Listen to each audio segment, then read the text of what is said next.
Hello, hello. I think I actually started the stream. And I did that too. Hmm. I started a little bit early.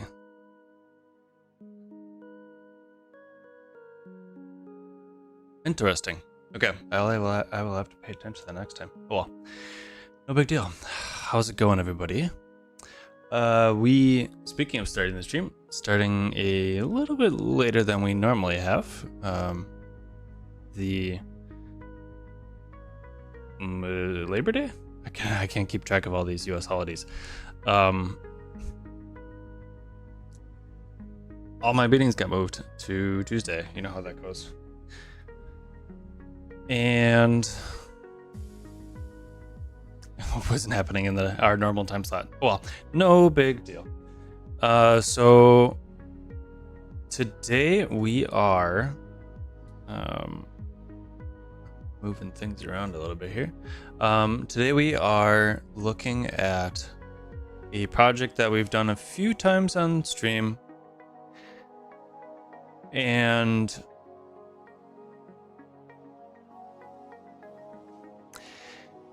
so it's kind of come up a couple times, and I would like to give it more attention.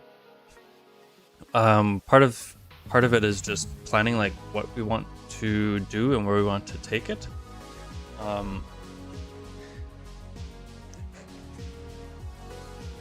And I think I would kind of like to make it more of a reoccurring thing on the stream.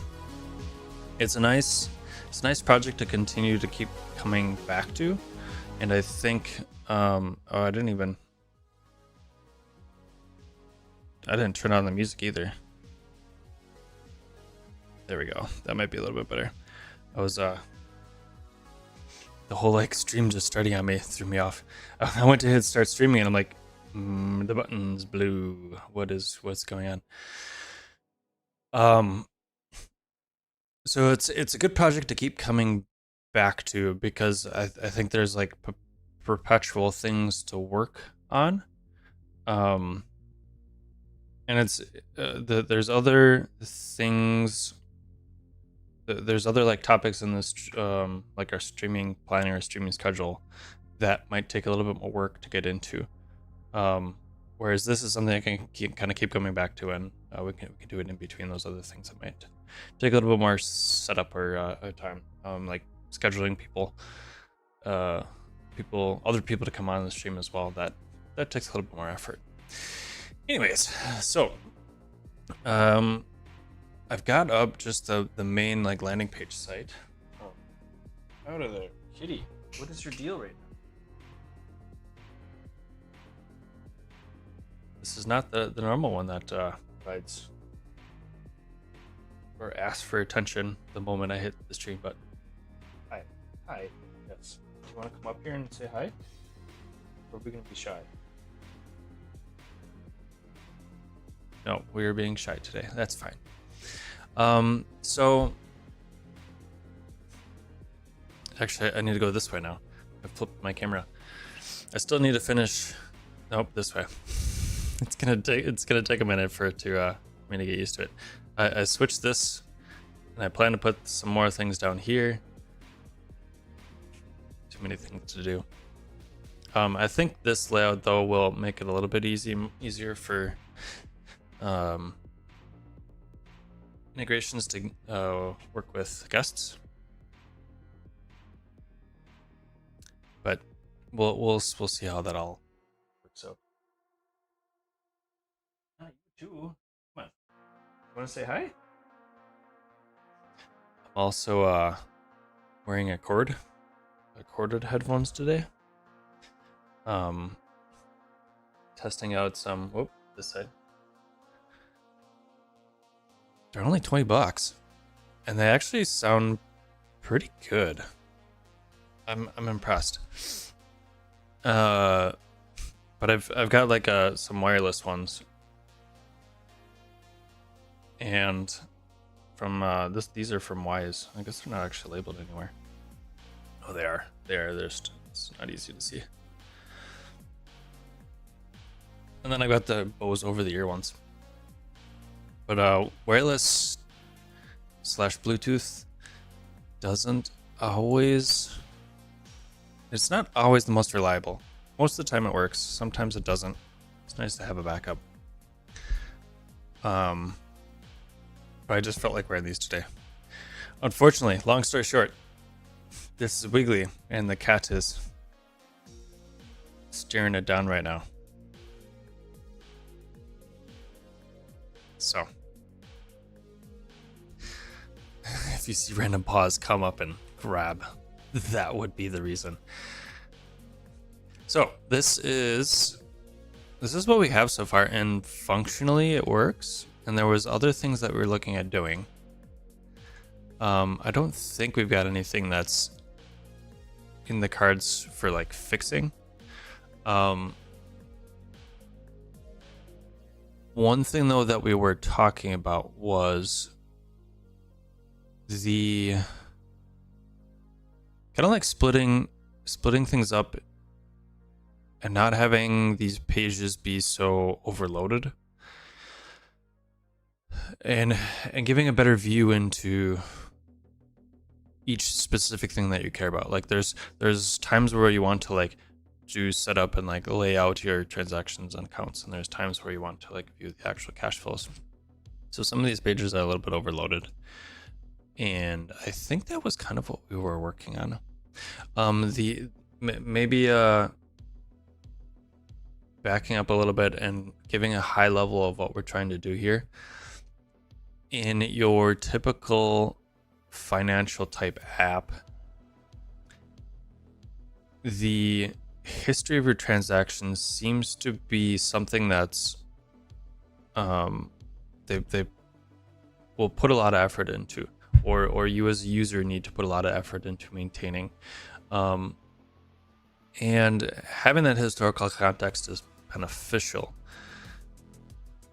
but it seems to be so heavily weighted that you spend most of your time just getting your history right and not actually deriving any value out of doing that.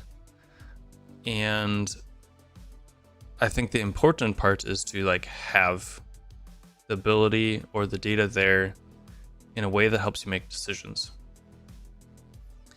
And the sort of the existing space seems to be very stuck on this like historical data. Yes, back on finatr. I kind of said this when I started the stream, but I want to make it a little bit more regular. And there's definitely like continual ongoing work that we can do with it.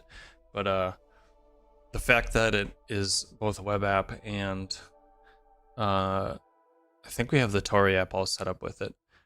I think there's enough like crossover and other topics that we're doing that this can be a nice little in between topics. I don't really want to call it a filler, but I think maybe if we have like 2 or 3 like ongoing projects that kind of continually come up, that might be a fun change of pace every once in a while. So let's go to GitHub. I am not signed in at this, which might be annoying, but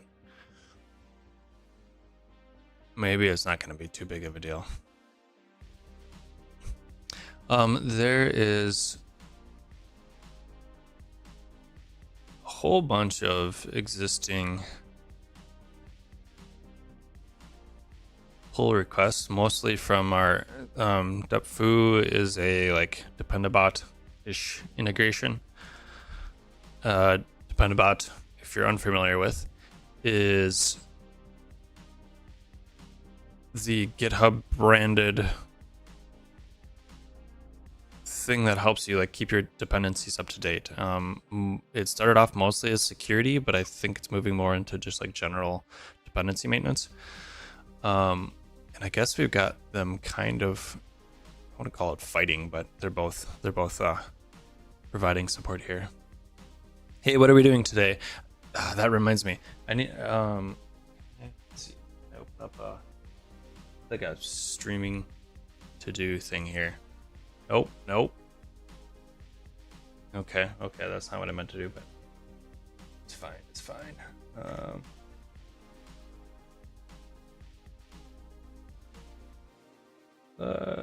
Here, we'll just do this.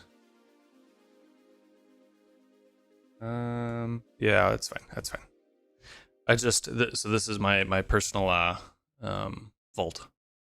So there's a little bit of like PII stuff that I'm a little bit worried about, but it's not too big of a deal for this view.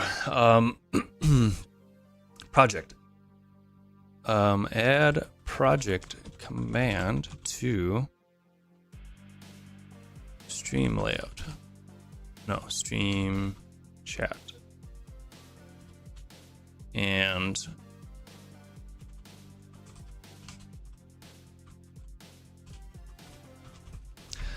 so the basis for these are, I would like to have like and that's kind of the reason for this area down here that I've made and have not actually filled out yet.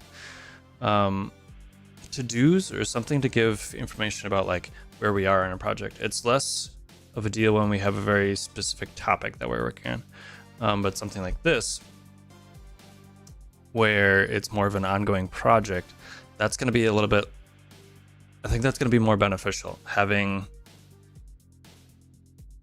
something to give context on like what we're working on. But to answer your question, Shirket Spark. We are looking at a project that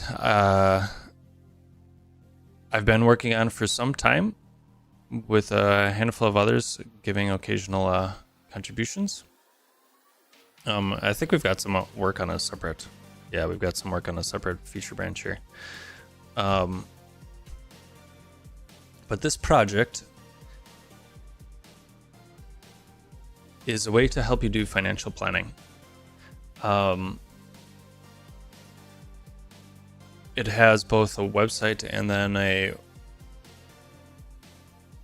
don't remember if we actually committed it, but yeah, we haven't actually done like an actual release for a while.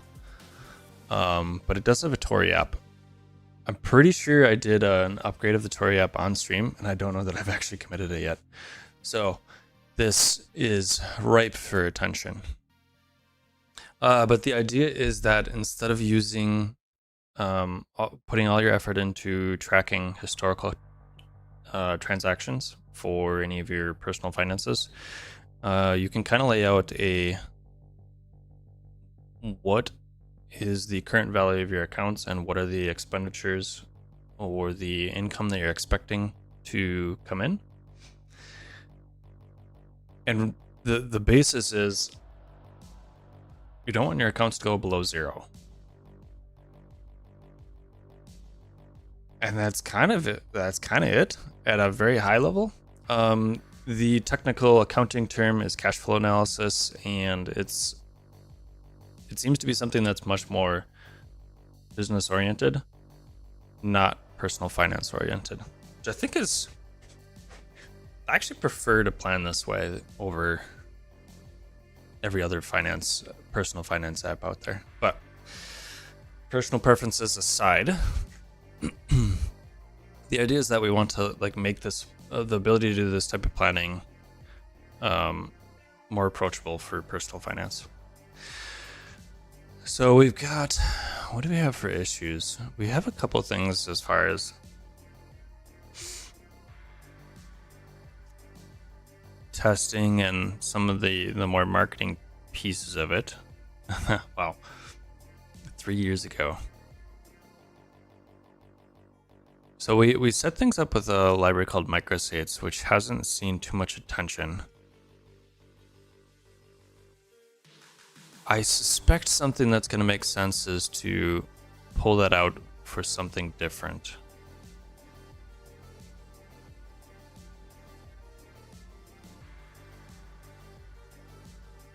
Is that going to be big enough? I think that's probably fine. Let me know if that text needs to be bigger. Man, it's going to take a while. I need to... It's going to take me a handful of streams to get used to the fact that camera is switched from how it was, or flipped. So we were looking at making some upgrades. There's, I think, I had nose allergy from the cat now. Good old cat allergies. I think we can kind of group maintenance and updates into 2 buckets, and there's just like there's the general maintenance of like, is this dependency still being maintained? Does it have updates? For security or features. And then the other thing is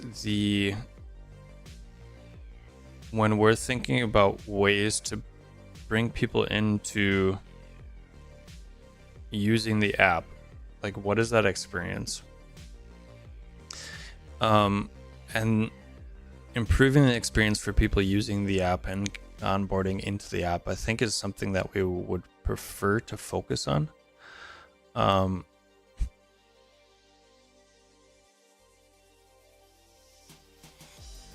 But some of these, like using React Table, is React Table still maintained? Yeah, it looks like it. Okay. It's had some renames.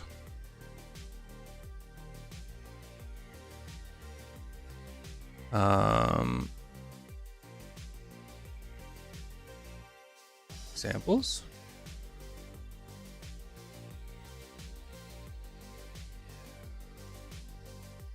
That's not a very fancy example, is it?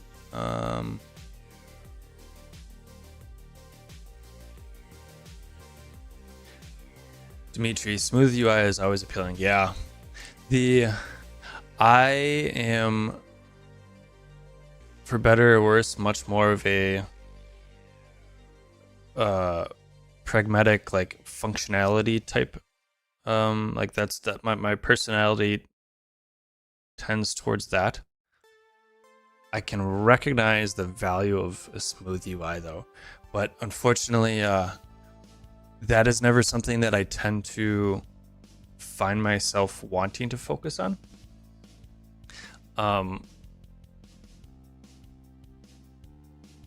Which, if that's something you're interested, I'm always looking for help with this. So something like a React Table is nice because that smooth UI tends to be handled within.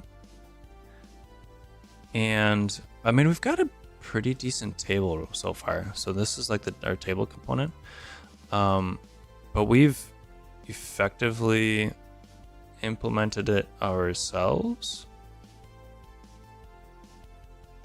So it's like a collapsible table type thing.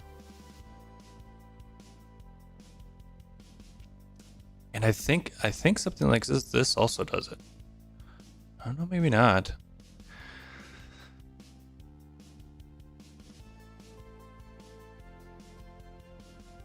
Let's see. There's more examples in here. Oh, these are all code sandbox, aren't they? They're gonna take a while to. There's a row drag and drop kitchen sink. Sure, let's look at the kitchen sink. So this is using well,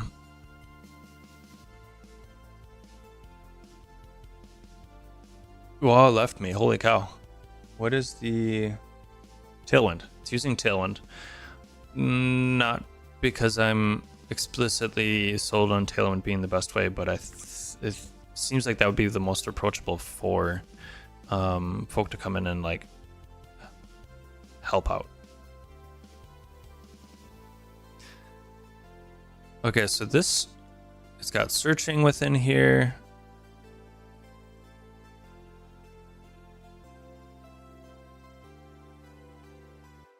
Oh, this is kind of cool. You can like reorder columns and such. Split columns.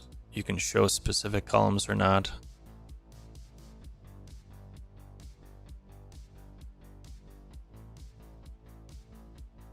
Most of the data that we have is in memory. The interaction on this is kind of confusing though. No. Info, name. Okay. Okay, so there's just this one random floating column. I got it. Okay. Info there. Okay.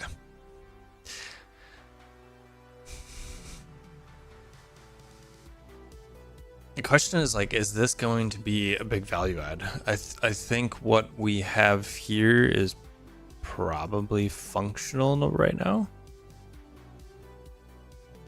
And I think, let's go take a look at pull requests. We're gonna have to go through and clear out a lot of these just dependency upgrades. And like check to make sure some of these are actually being maintained, like headless UI. Is that still seeing maintenance? It's been a while since I looked at some of this. Oh no, headless UI I think is, yes. I was thinking of do you have an update for it at all? Is the React router, the library that folk were working on?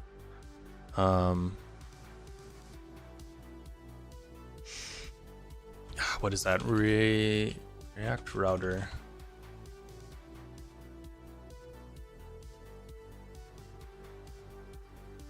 They were working on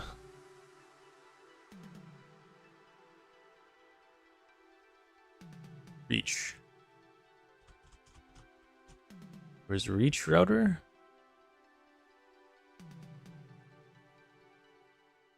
And then no, it's not the tan stack router. There was is it Reach UI? Reach UI is what I'm thinking of. Reach UI. Yeah. This is what I was thinking of. Now we got the other kitty. Hi. Do you want to come say hi? Anyways, hi John. How's it going? Good to see you. Are you coming up here and saying hi?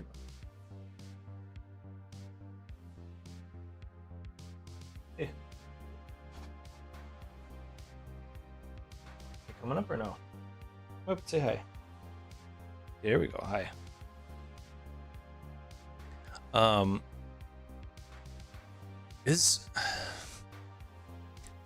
I haven't actually looked at the tan stack router. This whole tan stack it seems like it's really developed. I've used query in a couple projects, and that seems to be a pretty nice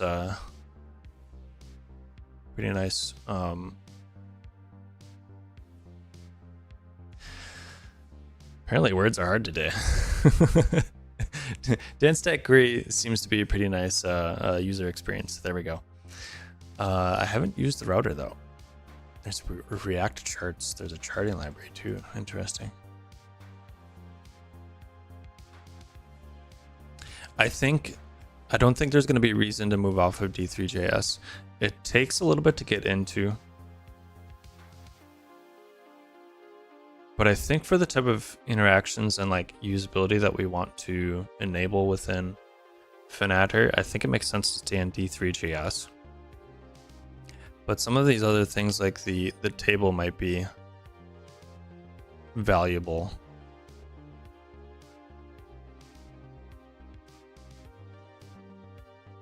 I don't know enough about the router to make a good call on that. Have you used the tan stack router, John?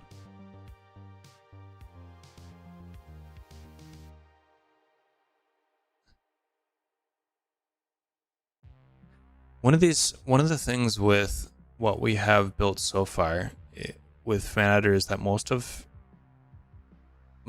of what we're doing is in memory. So we don't necessarily need to do fetching back to a URL, getting things from a database type thing.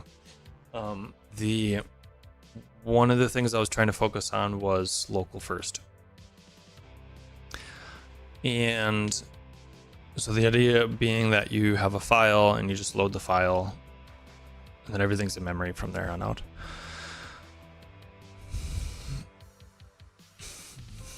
It was too early. They didn't have a release. Okay, so you haven't. Oh, I guess it does say, it still says beta there. Yeah, and like there's, I think we're using Formic right now, and they've got TanStack form. TanStack actions. Interesting. Yeah, so I don't know that there would be anything else that I'm terribly interested in other than the table, possibly. The Airbnb VisX is great and is D3 basically. Okay. I've used a fair amount of D3JS, so just personally, I'm comfortable with it. And it's been around a while, it's well established. A lot of things either copy those APIs or build on top of it.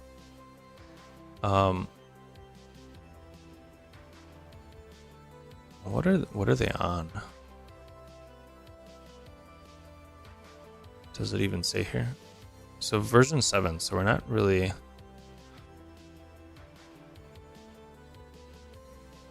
far behind. Right now we are using SVGs. Hey, you. Go over this every week. Look at my green screen again. So what we have set up is we're using the SVG and the not the canvas. Yeah, SVG. And the other option is using the canvas. And I guess like the fancier UI type things, or the fancier visual, what's the word I'm looking for? Like we've been playing around with WGPU on stream, and that and like WS or W, not WS, WS. Wow, words. 3JS. Oof. WebGL. Wow, which is what shader language is it? WGSL. Yeah, right? WGSL. There's WSGL.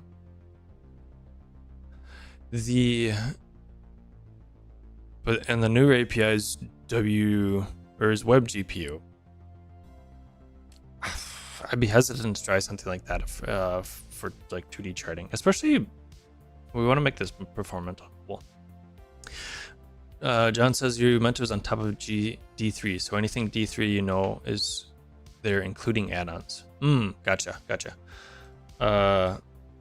VisX. I feel like I have looked at this before.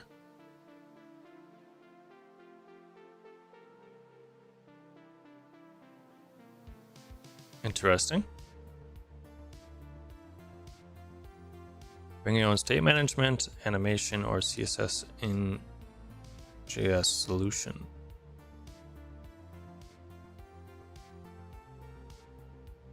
Interesting. So, and I mean, this is kind of what we've worked ourselves into already. I mean, when we started this, most of these libraries like didn't exist. Where I think even when did I start this? History. 4 years ago?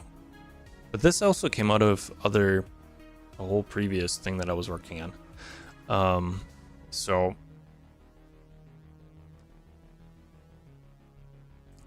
I don't think this even existed when I was making decisions about what to use 5 years ago. It might have just started coming around when I was deciding. Well, no, actually, I think I technically started this project like 8 years ago. Anyways, I think we basically have kind of what Vizx is doing.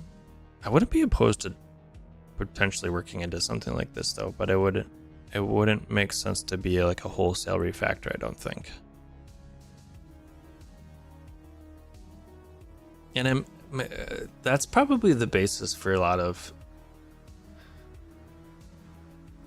where we would want to go with things. I don't know that there would be a reason to do wholesale refactor of anything unless we're going to see, unless it's going to end up on like unblocking work.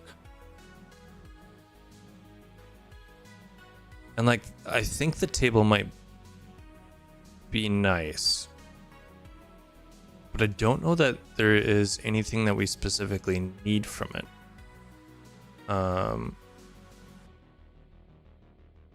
Like functionally, I think this works.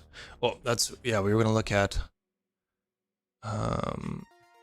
existing PRs. So anyways, so something like Vizx, I think we're mostly doing that. So unless we're gaining something from like slowly switching over to it or incrementally switching over to it, I don't know what would be the benefit of it. Because if we would look, here, let's go back to that chart. The chart gives us grouping. We have some gradient stuff. Gradient. Like we have our own bar component already effectively. And it's mapping over and rendering each bar.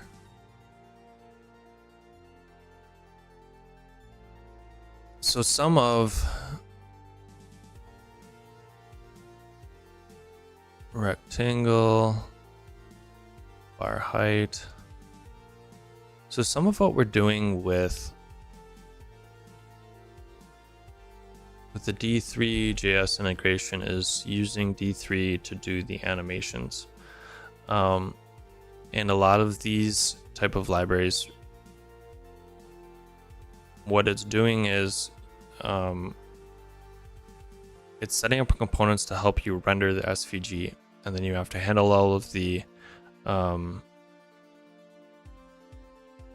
animating like between different states in React land, which is fine. There's libraries to help you with that now.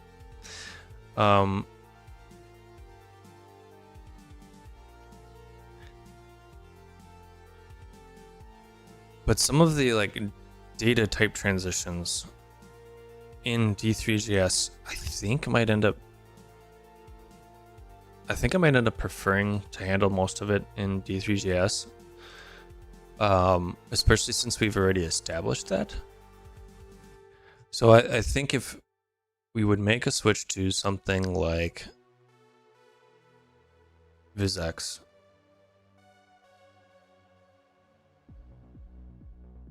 that would be the big change that we would be looking at doing, would be moving.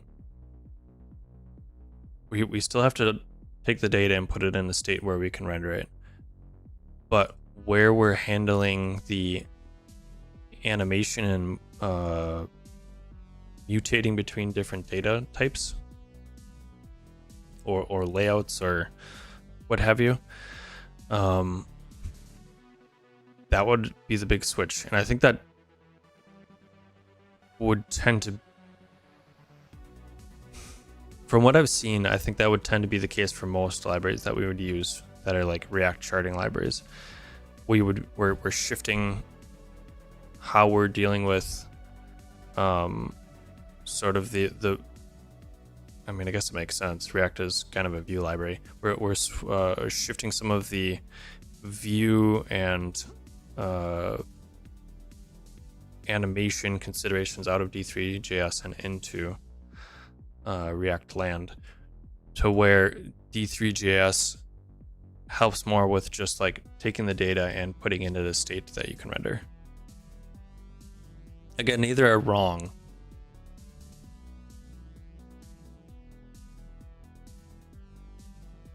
But I think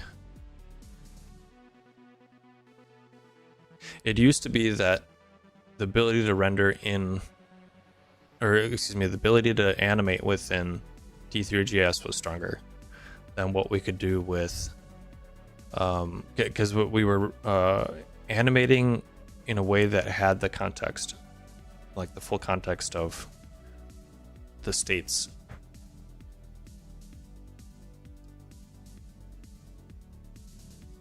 It might be better now. So that might be something that we want to come back to. Like that decision, the dependency of that decision was made a while ago.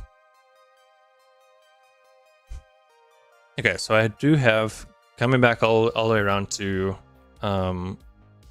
updates and what we were doing with the layout.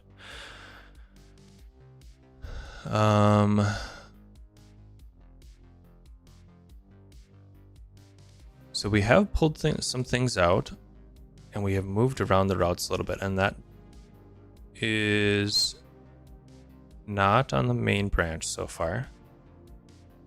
So I think it's going to be, let's see if I remember my naming scheme here. I think we put that on a subdomain next. Yeah. Okay. So the idea then is that more of your planning is done from, and like entering transactions in the account is done from this view. And then when you get to the cash flow part of it, it's a separate view.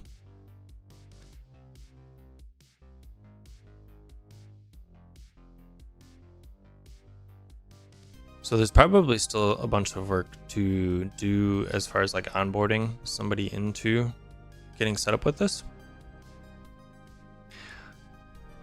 But I think it's in a better way to where you can focus on your expected transactions, so income, expenses, transfers into your accounts. So you focus on those things from this view. And then from this view, we are, once we've like gotten this all set up, it's going to be in a state where we can look at something like the cash flow analysis and derive value from it to where we can see all of our income coming in and the related accounts, what their values will be at. If we look at one of the, like, let's look at this one. This one's a little bit more filled out. So this would be an example where we have income, expenses in red, transfers in purple. And you can see the account balances kind of going up and down. And like this is what we would want to surface to somebody using it. This is nice, and this is kind of this is a lot of information. So like this is something that we could pull out insights and provide potentially a more approachable way to like understand what this chart is trying to tell you. What we're looking for is making sure that our accounts are not going to go below zero. That's probably a big part of what we're doing here. So we want to make sure that our expected transactions are not going to take our accounts below zero. And you can extrapolate that out basically all the way to and through retirement. When you retire, you want to ideally have enough saved up that when you are pulling money out of your retirement accounts, you're always going to have enough income coming from your retirement accounts to cover your expenses. So it's the same thought process, it's just your income is coming from a different spot. So on the flip side, you also want to be putting in enough money into those retirement accounts that they can then provide the income necessary once you retire. So I like this structure on like how you think about it.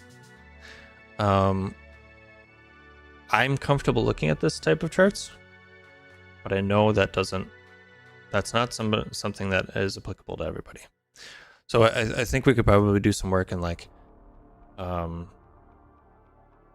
deriving information out of this in a different format or a different way to be more approachable.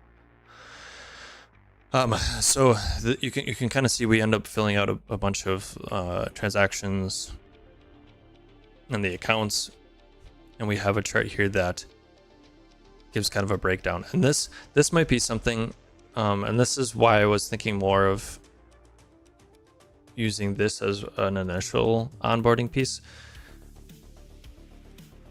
because this view is a little bit easier to think about and see. Like, I know that my rent, electric, and water is going to be X number of dollars. And being able to understand that concept, I think is a little bit more, it's not necessarily more approachable, but I think thinking about it this way is something that you see more commonly done or recommended from your random finance blogger. Figure out how much money you bring in, figure how much money goes out. So thinking about it in that way, I think is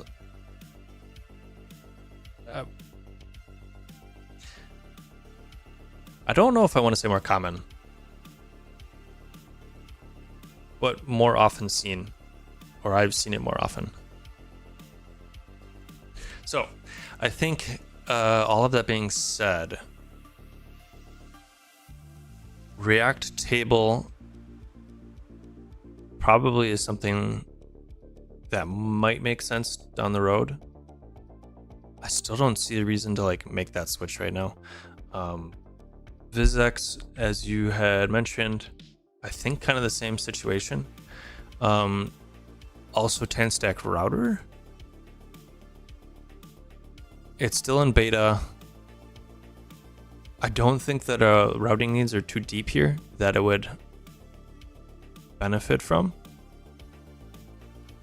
I think the onboarding experience is probably something that would be best to focus on, but I don't know that there's not going to be like a specific library that helps us solve anything there. So, and even like clean up the YNAB import.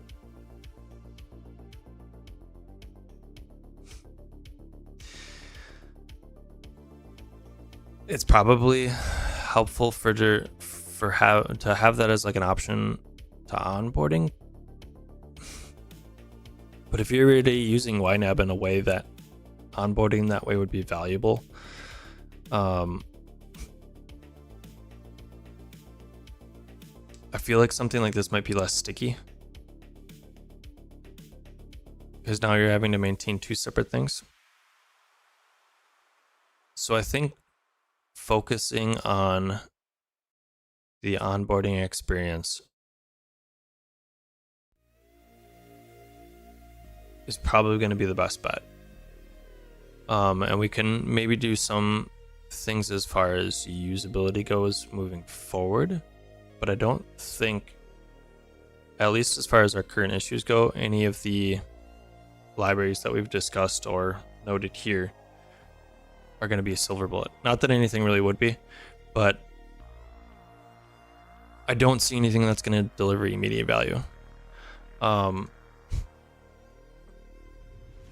The managing state and doing these calculations, I think is not too bad on my computer. If I open it up on my phone though, you can go to here, I'll drop it in the chat. This is probably going to be the best one to go to.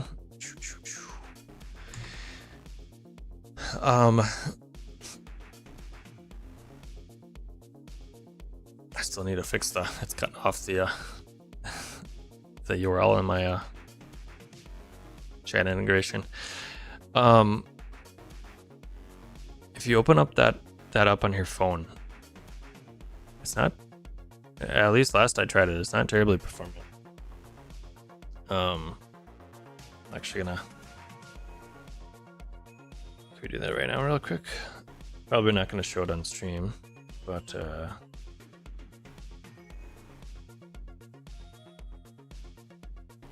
be honest, I don't know that I've actually opened it up on this phone.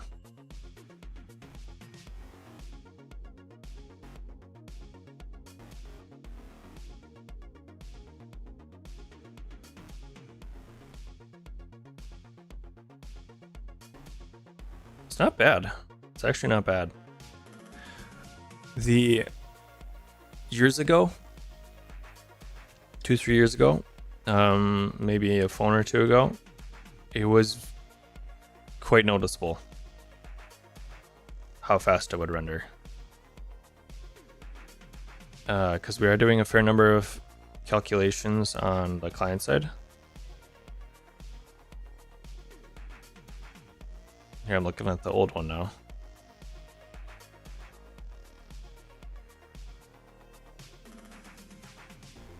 It's actually not bad on my phone now. So there might be some potential usability things we could do as far as speed and performance goes. It might not actually be as high on the list of things to do as I expected, though.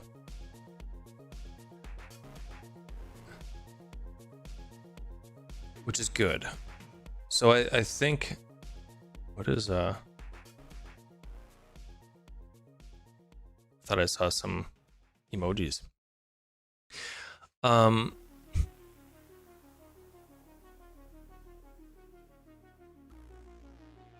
This issue list, I don't know that we're going to want to like hit on any of these things immediately. And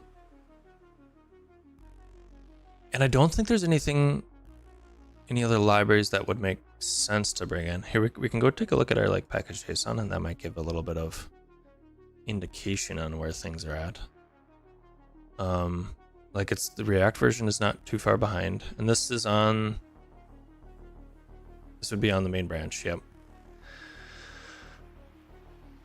This microstates is probably something that we want to slowly pull out, but that's basically our state library right now.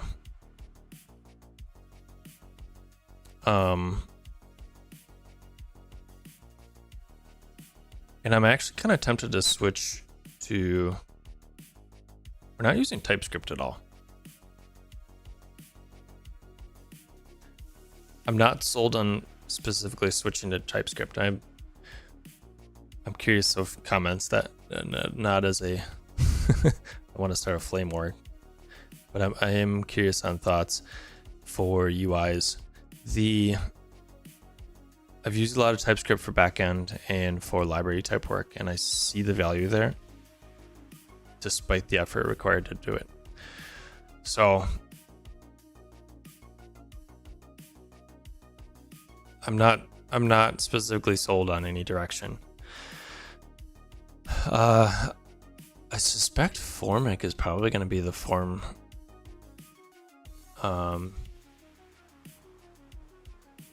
Is that? I don't remember who that's under.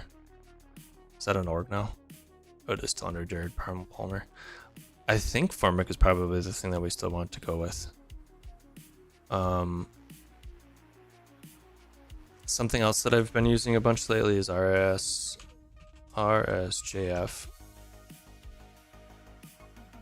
which allows you to write forms using a schema, which is it's a neat thought. It gives you the ability to make forms quickly using a schema rather than having to like custom roll your own form every time. But I don't think there's any value in having that here in this situation. So I think probably sticking with Formic is going to be the way to go. So I would imagine that is Reach UI still is that still being maintained? Can we look at GitHub? Last year, okay. So that might be the place where we would make any sort of swap or want to do a swap in the near term would be a a way to handle more of these UI elements in a accessible manner. I think we had started pulling in headless UI, which is from Tailwind. Upsides and downsides there potentially, I guess, but the big thing is that we're using Tailwind already, so the jump to use this is low. And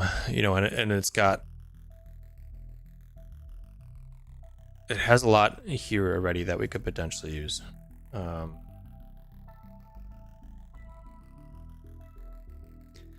think it doesn't have a deep form integration though, so that would probably be the little bit that I would be curious about. It might end up being a situation where you use a combination of something like this and a different library. And I feel like there was a accessible form library for React that I had seen recently, but I'm failing to remember what it is. Feel free to give any thoughts. The only thing you think about with Formic is if you care about Zod or possibly Valleybot. I am partial to Zod, especially if you're writing with TypeScript. I haven't actually tried to use Zod with Formic.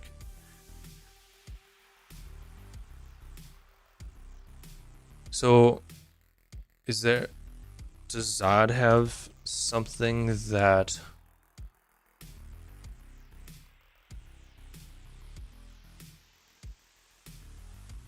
is there a form library that tends to prefer working with Zod? I'm guessing the tan stack one.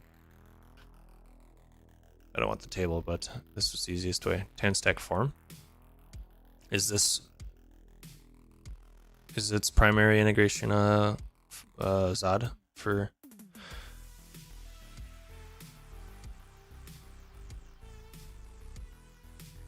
They don't have anything specifically here.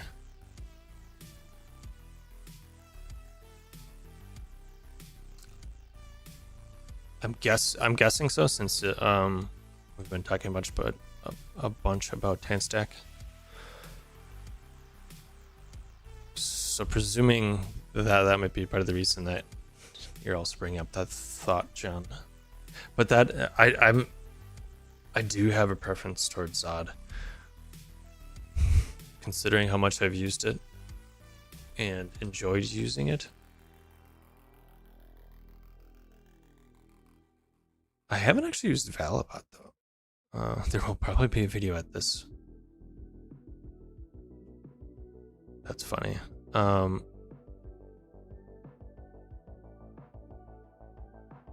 is this different from Zod? It's kind of nifty. Especially for client-side validation of forms. Cool. I dig it. Very similar.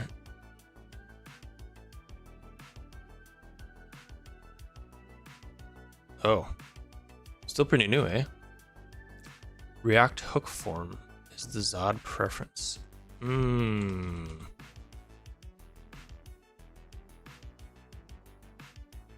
Interesting. I don't think I've used this one.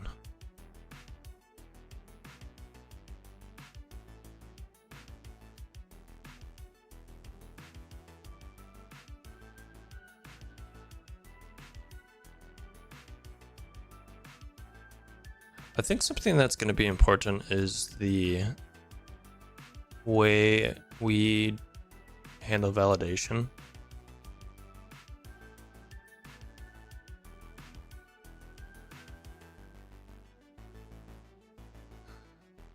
You're using Formic and Yup, but also Zod, but not for the form schema. You didn't have it when you started. Okay. I don't dislike Yup. And I definitely appreciate the work that they've done with it. And it's already like kind of set up to use it. And the interface and API of it is not all that different. And what I've used of Formic has been, I've had a reasonably good experience with it.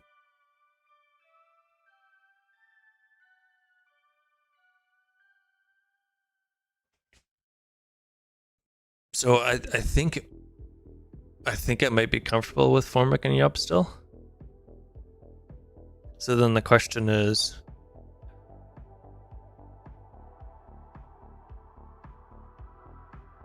the form. I just remembered the form library that I was thinking about. So the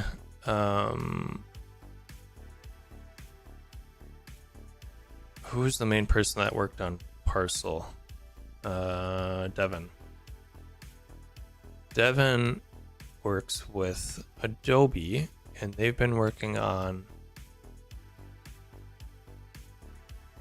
is it Spectrum?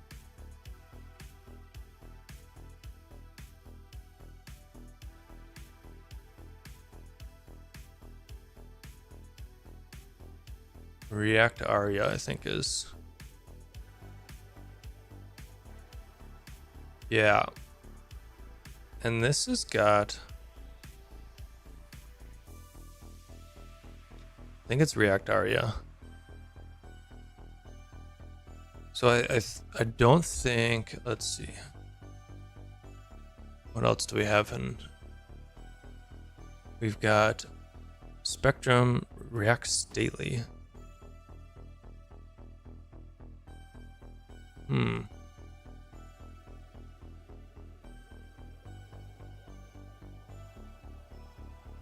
I don't, okay, so Spectrum is the actual design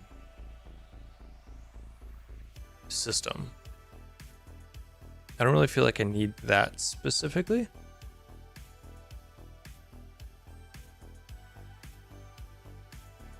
But their work that they were doing with React Aria seemed very interesting. And I've appreciated the work that they've been doing on Parcel.js, and they've also been doing is it Lightning CSS? I definitely appreciate the work that they've been doing here. So the React Aria might be something that would be worth looking at, pulling in. Especially considering this has, we've got some form hooks. Which, so that would create a number field function. So this is interesting, I think, because it might give us enough of the like usability part of it, and then we could do whatever customization we want on top of it, and integrate with Formic, which I think that might be an interesting approach. And it gives us a couple of other helpful hooks. Because, so like text field,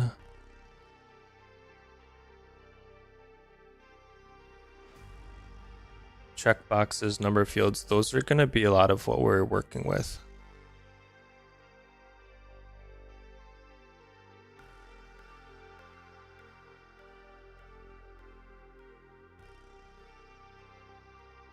And they're like focus,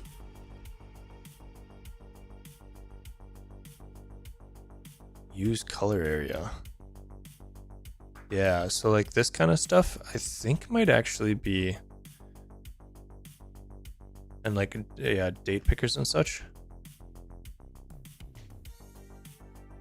I think this might actually be something that would be worth seriously considering. So right now we're using Reach, and I think they've got separate, I think it's just using it for the tabs right now.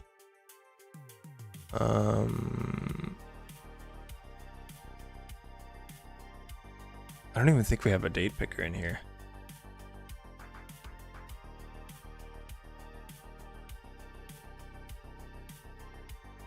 Okay, we do have a date picker. Maybe that is reach.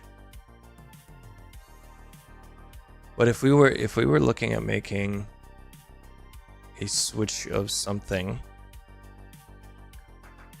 oh yeah, let's take a look at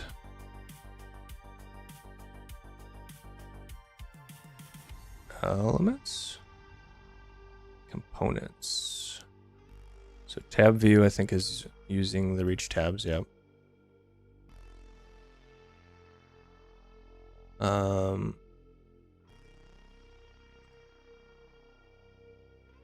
Input is React, radio is React, select is React, and we're just straight away using Tailwind class names.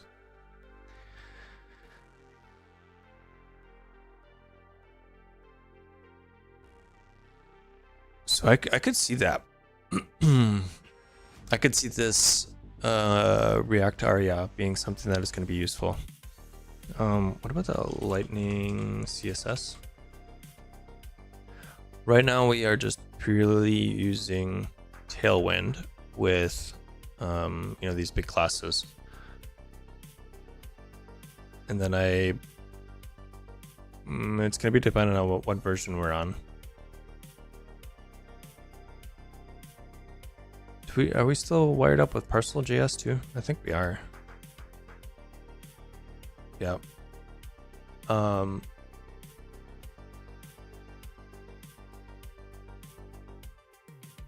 Where is Tailwind?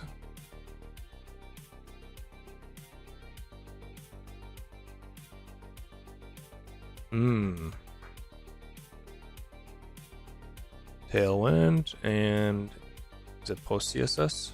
Post CSS, yeah, it must be using post CSS. So there is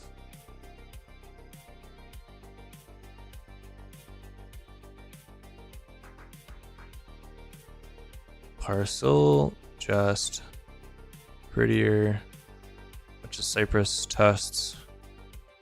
Honestly, as far as swaps go, I'm kind of keen to switch to Playwright. I've used a bunch of Playwright recently, and I'm digging it.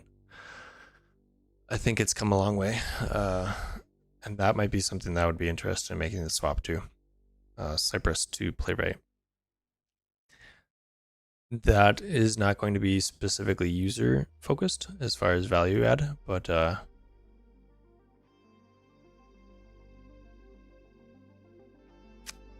might be worth the switch.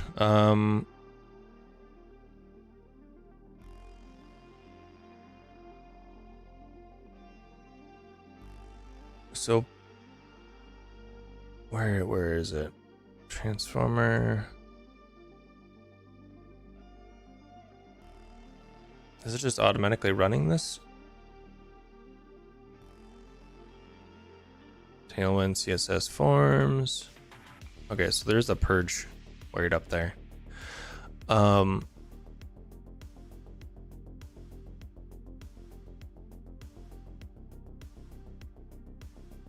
This is something that came out of Parcel, and they've split it off into like a whole separate thing now.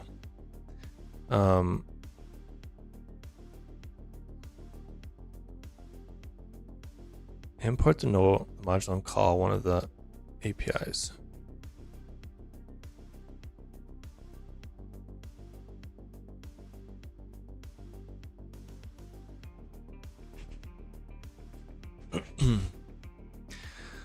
So if we're going to be continuing to use Parcel and use it with Parcel, we do Parcel Transformer CSS.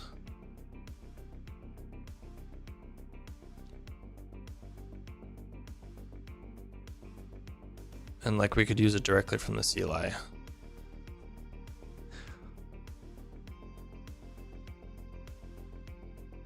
I think this would mostly be like a speed thing potentially, and I think you can use it with Tailwind, but I don't know that there would be a big win there. I think if we're looking for big wins as far as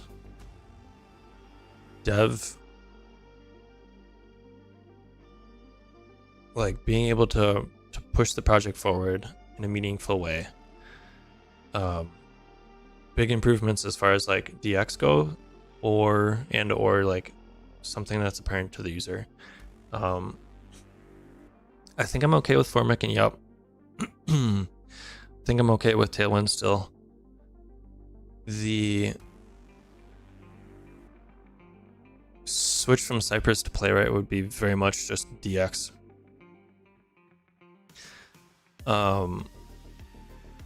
But even then, that might be questionably worth it. The post CSS and CSS setup might actually make sense to switch out, because Tailwind sort of like developed the way they go about that, and it might be that Lightning CSS makes sense. That might be a TBD though.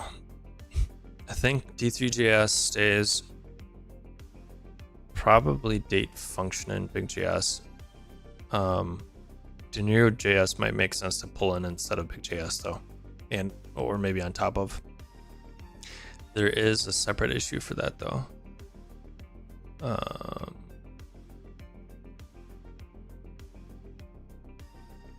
think it's in the state of the state one.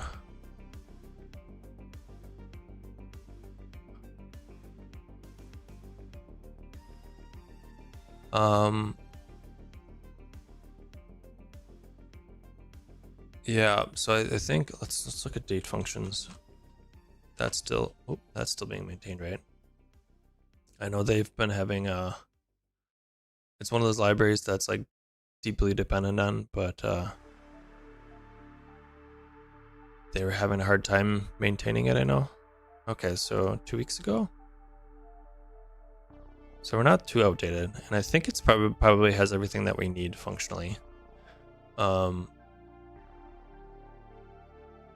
So I'm okay with sticking with date functions. So I think probably the big things would be swapping out microstates. That is going to be some work, but I think it's at a point in my mind where it makes sense to make that switch. Potentially something like xstate and or there's some other more recent libraries that I'm interested in. But I think that's a topic for another time. Cypress to Playwright, and then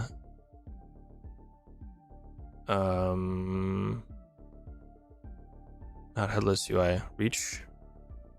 Maybe pulling out Reach, and or using React Aria in a bigger way. Well, using it, period. Bigger way is a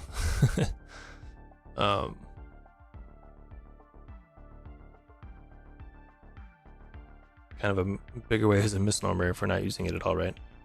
But like they've got a calendar. Oh, we were gonna look at calendar. But what are we using for the calendar? Code, source, elements.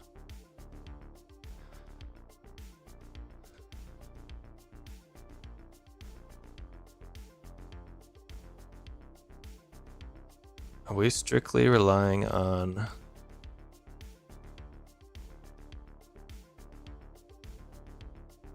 that's on the planning page now, transaction input? Yeah, so we got a whole yup thing set up.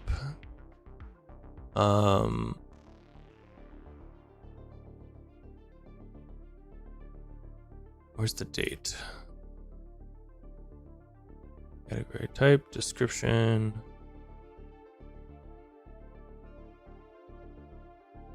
Date. So this is a field as a radio.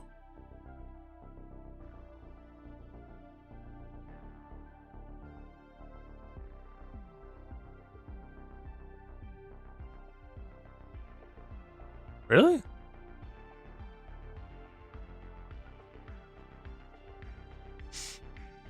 Let's look at transactions. Tabs, table.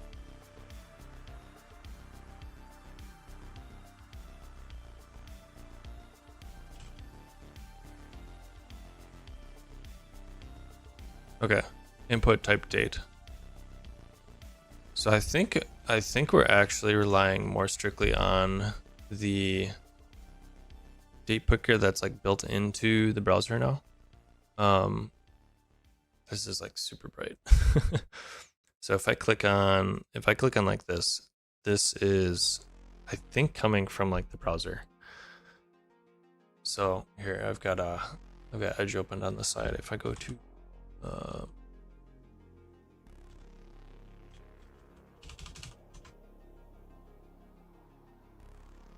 Edge is probably going to be similar, but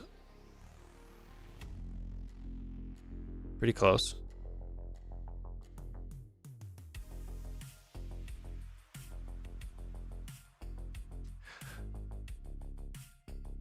So that might make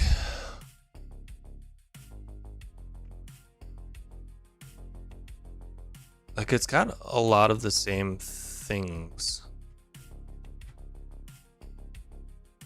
Here's styled examples, but like we could potentially do more with it, and we wouldn't be reliant on the browser implementation not being great, because that might actually make a difference like on mobile.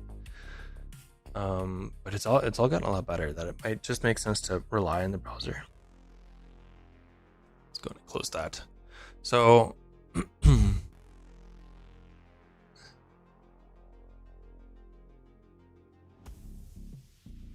this has, so like use long press is something that would be more of a mobile interaction, and being able to handle those use cases along with use breadcrumbs.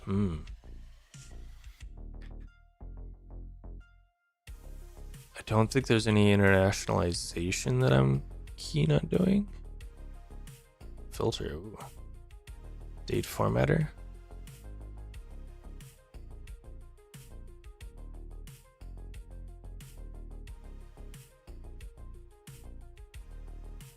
It might be worth doing this.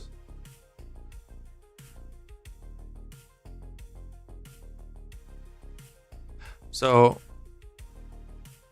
playwright to Cypress, potentially bringing in React Aria, updating Tailwind, and or using their Lightning CSS.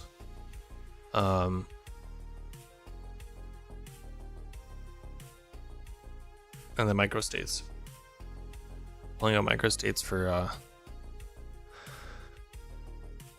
Xstate or some other in the same vein flavor. I think that's probably going to be the biggest things. And then like getting this up on the main site is probably worthwhile. And then I think from here it's going to be like planning through and doing more of like a doing some like user research type thing.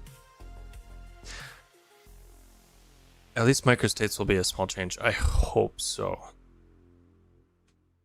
What why did it make that like? I need an unrelated things to change. I think I'm going to just straight up replace. So this is this is React 3 Fiber. I'll probably, I need to do a message highlighting where I can click a button and it'll show up in this main area over here, but haven't gotten to that yet. That I'll probably still keep in React 3 Fiber, but I think I'm just going to swap this out. Anyways, what got covered up was at least microstates will be a small change. I hope it will be. One of the things that we're running into specifically with microstates and just like state libraries in general is there's a lot of work, especially when you're doing calculations purely client side. There's a lot of work that you could do in parallel, or have done in a non-blocking way. Like this, when you're first rendering it, you really only need the data for the first X number of days, but you do want to like continue calculating the rest of this. That was probably the biggest thing that I was trying to figure out. And that's why I was looking before. Performance used to not be great on mobile. Mobile hardware has gotten better, so it's at least on I've got a Pixel 6 XL Pro, I don't know, whatever, a reasonably new phone. The compute has gotten better, good enough in a way that it doesn't seem like this is a performance issue anymore. But the ability to do the parallel compute, I think, is going to be an important component. And microstates and what I've seen of XState don't seem to handle side effects very well for the parallel compute. So that would be the thing that, and this is probably going to be a whole separate stream or multiple. Choosing and going through and figuring out which we would switch to. So I hope it would be a small change, because we have our state I think we have a decent abstraction around our state.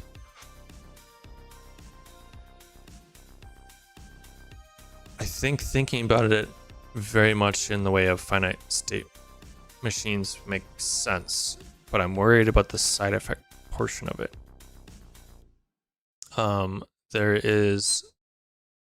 I've been using a library called Affection, which I like for the backend / Node.js, but it needs, I looked this up last time.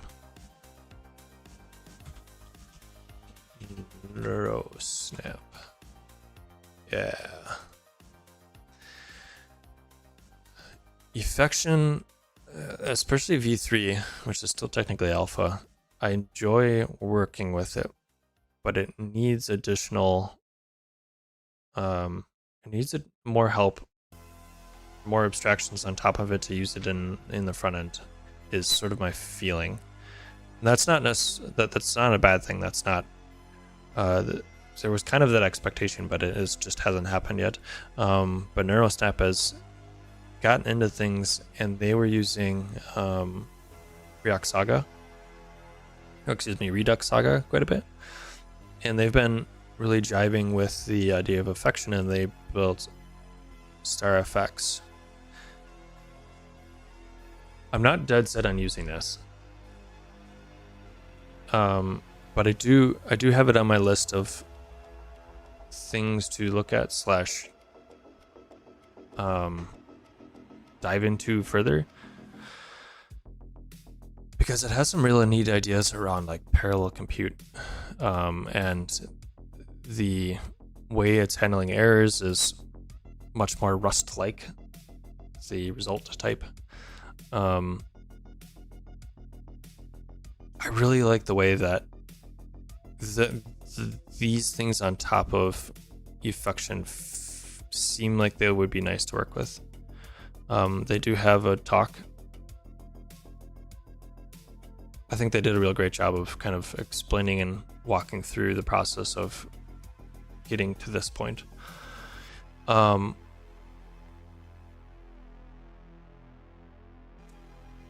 it can be used in a whole bunch of contexts. I don't think that is going to be a big deal for us. I think in this case we're mostly concerned about the browser. But the fact that we can do, it's got data synchronization and caching, and the parallel compute part of it. And that, I don't think we have too much as far as expectations around our router.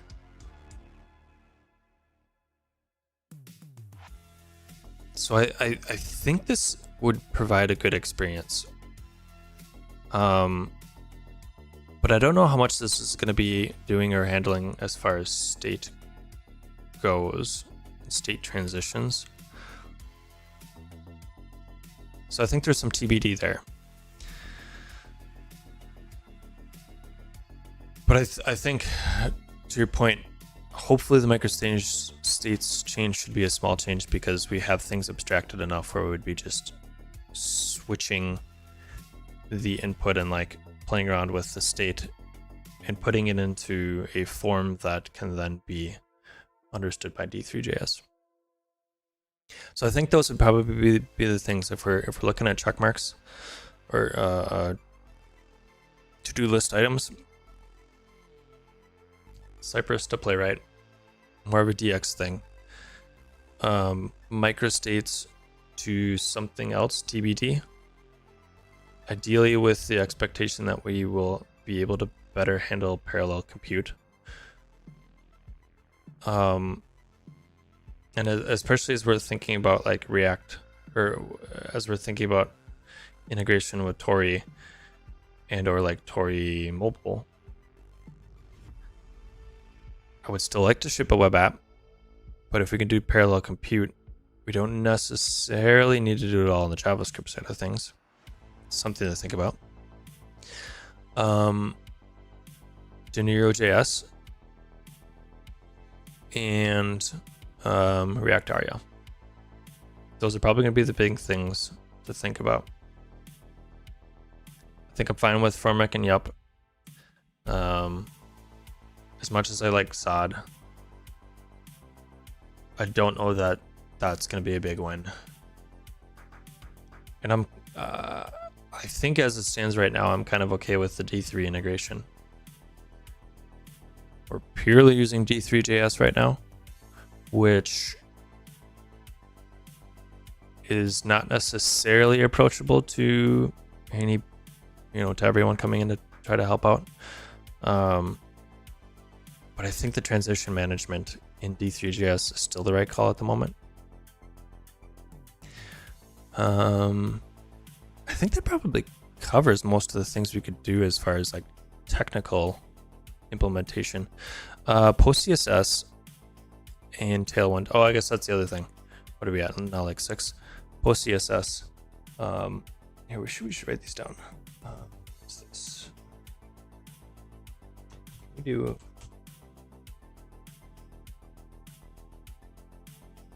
Let's do a new note.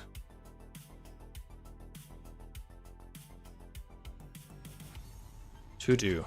I've labeled them or I've listed them out how many times now, so let's just go for it.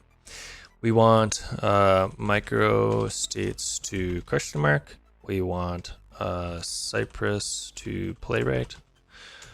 We want Tailwind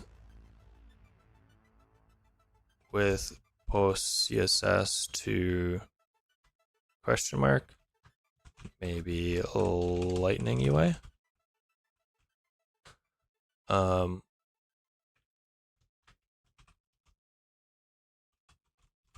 Maybe XState or StarFX for microstates transition.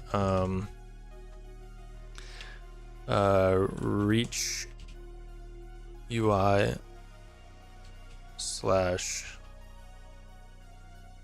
Reach UI and base form components to React Aria.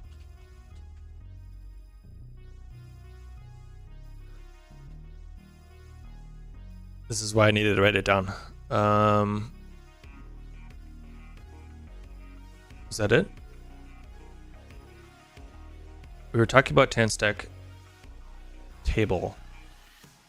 I think that's TBD.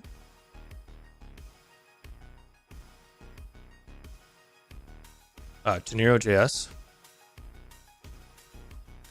Implement Nero.js. So Nero.js will help when working with like currency. So currency, very in the same vein as dates, feels like it's something that's easy to work with, but the more you dig into it, there's a lot of complexity there because the way that currency is represented is very much not the same.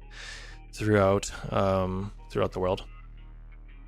So I think using something like Dinero.js will make it more usable for folk that are outside of the US, which I think is valuable.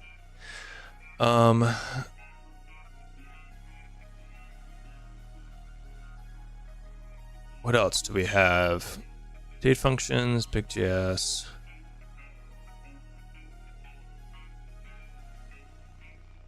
So the headless UI. Headless UI. It's probably going to end up being a combination of headless UI and React Arias. Kind of my feeling. Headless UI is going to give us a little bit more of the like high level type things.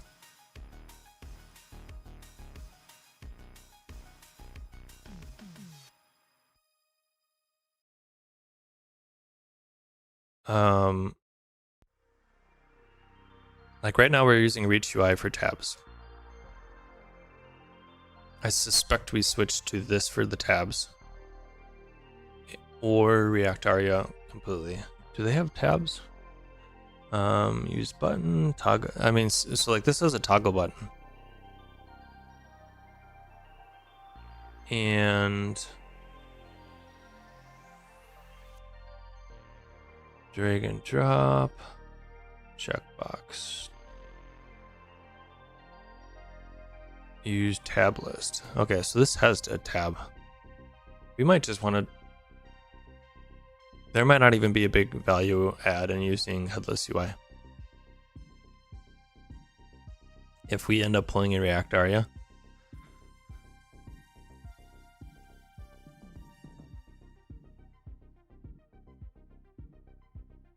Yeah, that might end up making sense using more React Aria over.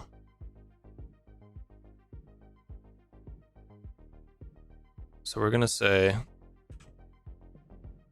Reach UI and base form components, and this UI question mark.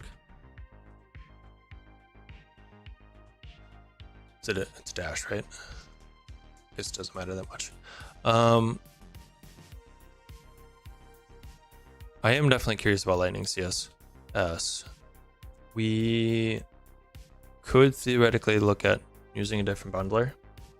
For all you Rust folk out there, RS Pack has been something that has kind of been on my radar of curiosities.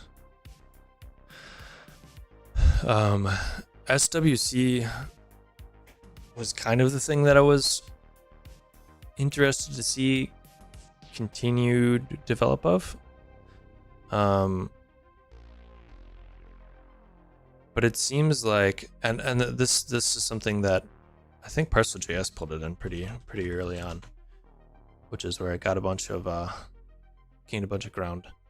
And I've generally wanted to enjoy Parcel.js, but we've run into like weird issues. And I'm kind of tempted to say, like, what does something like RS Pack plus Lightning CSS look like if we need CSS bundling?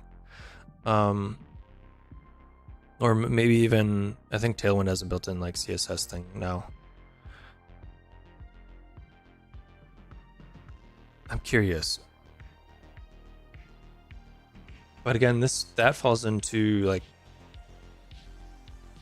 how much churn is actually useful compared to like value delivered to somebody using this. Like, is somebody using this actually going to see this? Probably not. But if we're hitting lots of blockers with Parcel.js or issues with that or bundle size, then it might start to make sense to like look at what else is out there.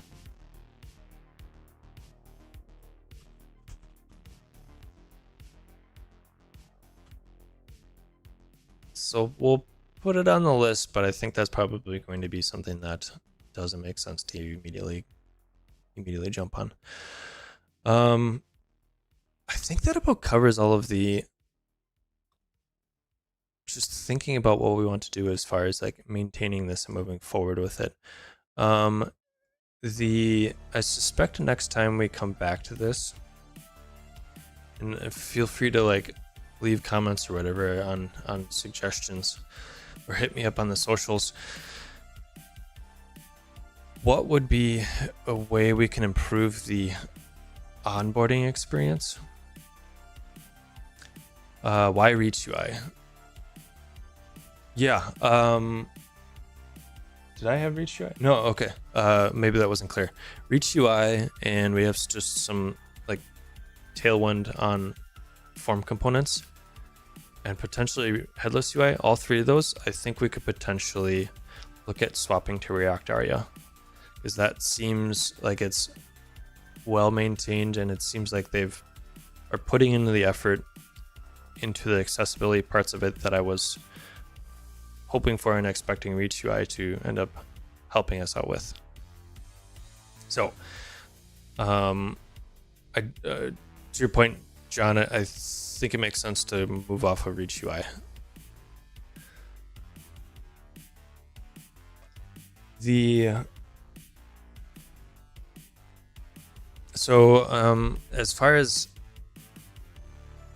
As far as user experience goes, what is it going to look like as far as onboarding somebody into the app?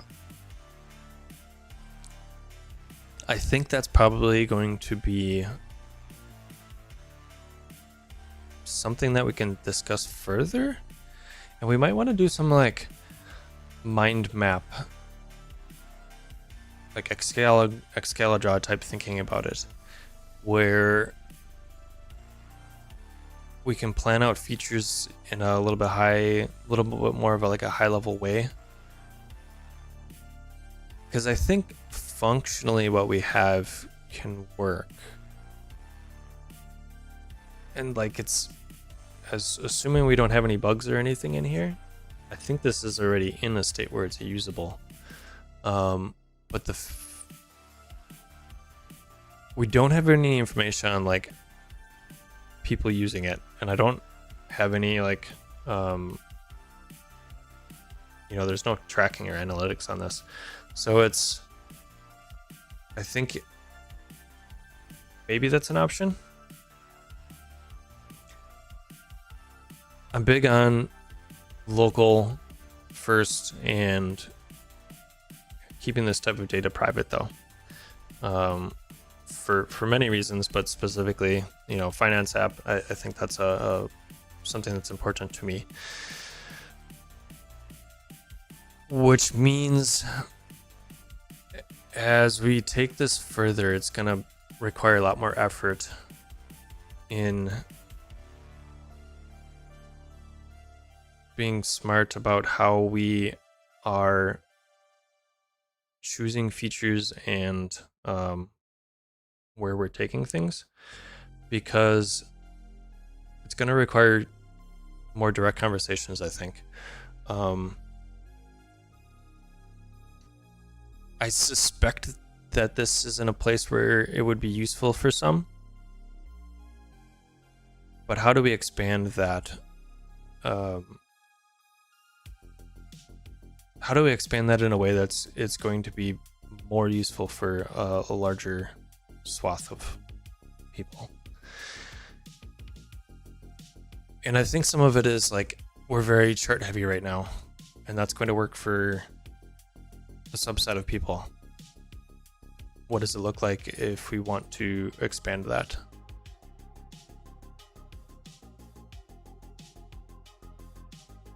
And I think that's gonna be another future stream where we do some more like planning or mind mapping type things. I would like to potentially do that sooner, but summers, one of these might be something that we would look at doing on stream. Alternatively, as opposed to or like one of these might make sense to do on stream, but also planning and user experience are important too. So I don't want to push that off too long. But that also requires a forethought and me being very present, which not saying I'm not, but the brain is definitely still a little bit in summer mode, and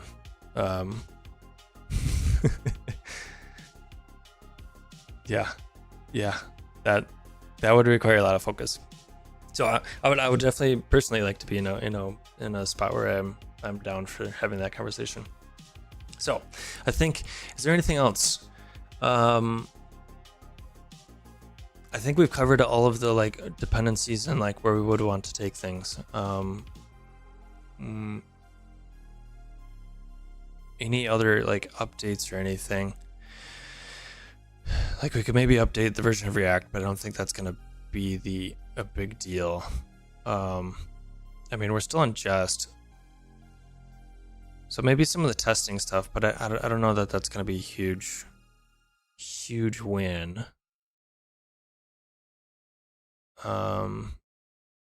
Where's React router?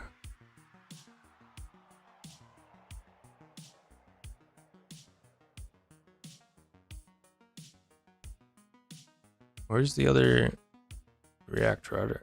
Is it just React router DOM? I thought there was another React router that you have to add as a dependency. I don't see it though.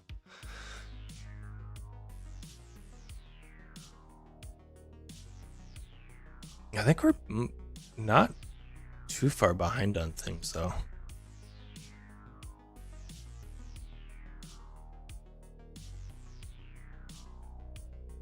So we'll land a Tauri app update. CI/CD probably could use a little bit of work to get that app deployed every time. The website is hosted on Netlify, so that should still be in a good spot, I would imagine. A lot of these like issues with like the security type upgrades, I think will come just naturally with like taking care of these kind of things.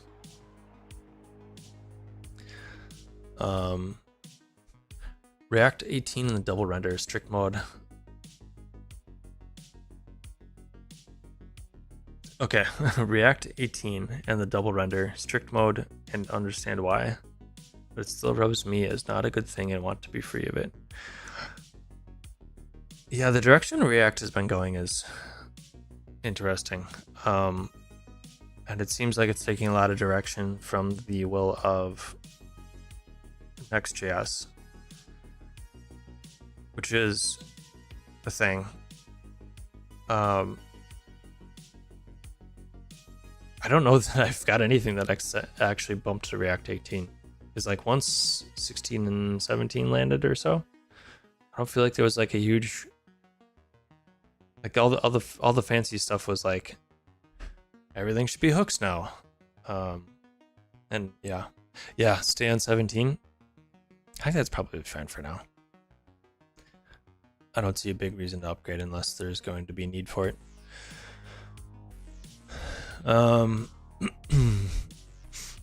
Yeah, I think that probably covers all of it. Let's do we're just gonna write it down, even though it's sort of not in the same vein of the other items on here. Planning / mind map session for UX and onboarding.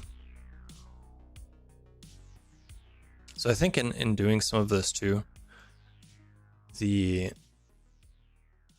don't mind the design on here too much, but I have a feeling there's probably things we can do to improve the experience. But I think some of it is going to come with like I'm using React Aria for some of it, updating how the Tailwind integration and such.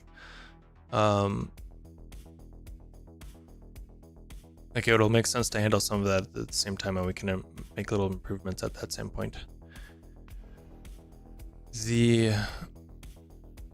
But yeah, this mind mapping and how we expect people to use the app and come into it, I think is going to be important. Have you considered a pie chart there? So pie charts are interesting because do I have a pie chart anywhere? No. So this is I believe it's called an icicle chart. Pie is more typical to see, but the research that I've seen is that it's hard to use a pie chart in the way that it's intended, because a pie chart is a circle, and to do comparisons between slices of the pie require you to basically convert a radius to like a value in your head. So so they have a, well, no, we can do this. This will give us a good example, I think. Here. So from what I've read and seen, and I kind of feel this way too, I've heard that icicle charts end up being more appropriate to serve the same function that you would use a pie chart for. And that's because you're not having to take separate pies, and convert those radiuses into values to do a mental comparison. Here we're just looking at, like, it's very in the same vein of like a bar chart where you're comparing the height of this to like the height of this. So you're not having to do mental gymnastics to jump to get a comparison between values. So that's the reason we haven't integrated a pie chart anywhere.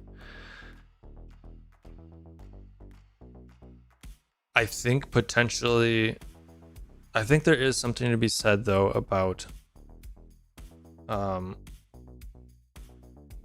people being used to seeing something in a certain way. So some of these charts might make sense to have alternatively as a pie chart, just for that bit of comfortable, but also having the option to view it in something like this, that when you're switching back and forth, you might actually end up finding that once you get over the fact that this is potentially less comfortable, I think this is going to be a better experience for somebody trying to understand, like derive value from the chart. Does that make sense? That was the thought process there, at least. So right now we end up we have the icicle chart as one chart. We've got the cash flow analysis, accounts versus expenditures or ins and outs. I think that's the bulk of it. I did some things with taxes, but I don't have any as part of the example there. Oh, that's interesting. What in the? Oh, I see. The account view is a little bit wonky because it's a combination of this top chart and this bottom chart. You combine those together and you end up getting effectively this chart here. So like we should probably recalculate that a little bit. But so it gives you like separate views for each. I think maybe it makes sense though to, rather than giving you breakdowns here, have this be the main view and have like button filters or whatnot to get you these views as well. I don't know that there's too much else as far as charts go though. My thinking is that as far as user experience and onboarding goes, that charts are nice, but they tend to be less, I mean, big generalizations here, but I think there's something to be said as far as people that aren't familiar with charts seeing a chart and just being intimidated and not taking it any further. So I want to keep that in mind. Maybe that's the best way to say it. I'm not saying charts are bad, and I'm not saying we shouldn't add more charts. But that's not necessarily a language that's spoken by everybody. I want to keep that in mind. So that being said too, like when we're looking at this as a sighted user, I'm able to see this and derive value from it. If you're not in the same situation as I am, this might not be something you can even like pull value out of. Like if you have trouble seeing or understanding the charts, this isn't going to be in a place where you can gain something from it. So what we want to think about is that similar to like images and alt text, we could take the same insight that somebody might derive from this, feeling comfortable with charts and being a sighted user, and pull that value out in a way that could be understood by somebody not in that situation. So there's value in the charts, but when we're thinking about making them accessible, I think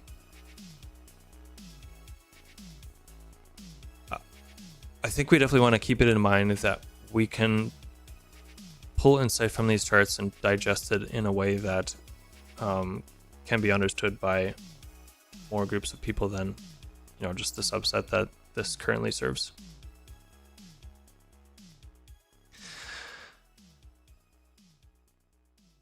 That being said, I can't think of any other like charts that would be useful.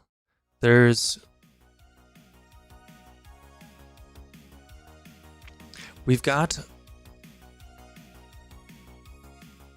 this is kind of a snapshot. So this is like if I take some time period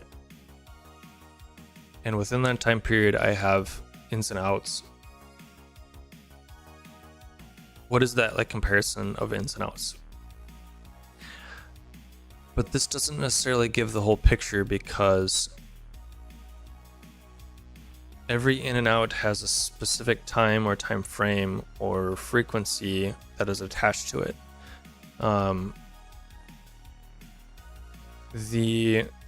Like if you've got a house, you might end up having to replace your roof. That's not necessarily a one-off expenditure, but it's really fuzzy. You might need to replace your roof next year or this year. Something happens, you have to replace it now. You might then want to consider saving for replacement in 20, 30 years. But also if you're planning on buying a new house, that might matter less. How do you plan for that? So like this comparison chart is nice and having that snapshot is nice. This is going to cover a little bit more like near-term ins and outs. A little bit less of a snapshot. A little bit more of a like, what if we take the snapshot and extrapolate it a little bit? But I think if we're going to consider adding in a new chart or way to digest this data, we're going to be thinking about something that would be valuable for like outside of the like 1 to 3 year time scale. And I don't know of anything that's immediately jumping out at me as like valuable. So like this kind of thing is good for general size comparisons. So this, if you've ever used, there's, I can't think of what that app is called. There's an app on Windorstat. If you have used the Windows app Windorstat, which has been around for some time, I think there's a couple newer iterations of it that are a little bit more performant, but it gives you an idea of like relative space.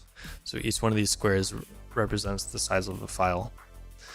And that seems to be really helpful for relative size type comparisons in the same vein that something like this icicle chart would be, because you're doing relative size comparisons. And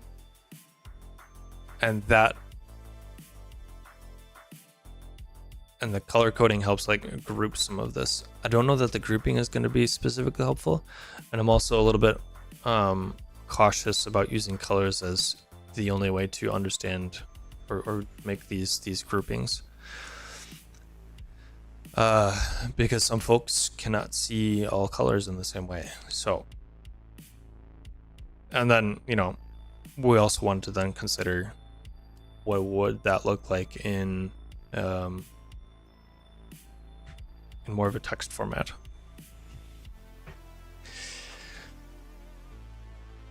So I think that would be the thing that I would be interested in experimenting as far as new charts go, because at some point, if you think about like a cash flow analysis, you were saying I'm expecting to get paid every twice a month, and it's this value on the 1st and on the 15th of the month, say. What if you change jobs? What if you lose your job? What if you take on some side consulting gigs or something?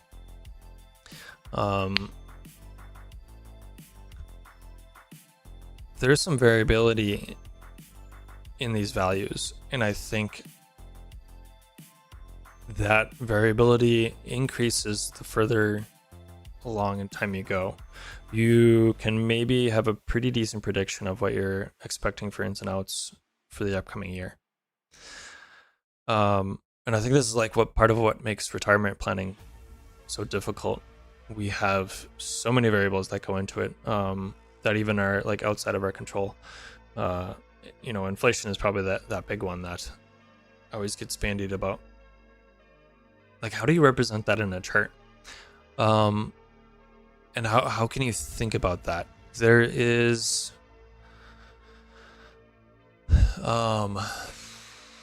what is that called?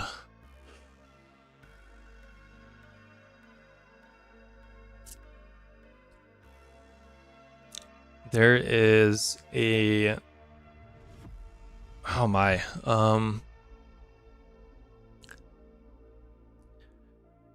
there's an algorithm to help calculate things that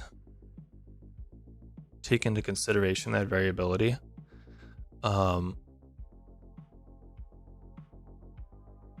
Something with an M. Calculate variability.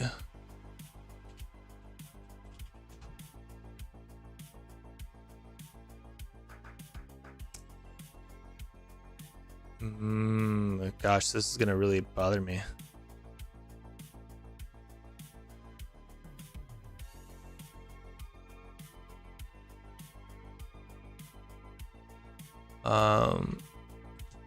In future finances, it's reasonably well established as a way to like think about it. Oh my gosh, this is killing me that I can't remember it.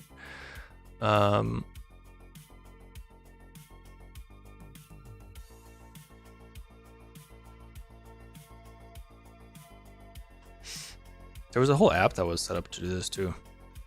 That saw Excel. No, we'll say spreadsheet app calculate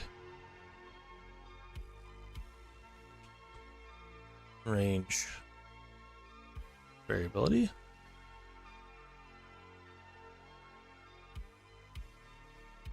It's not the standard deviation. It's like a something with an M, I think. Calculation. Starts with M.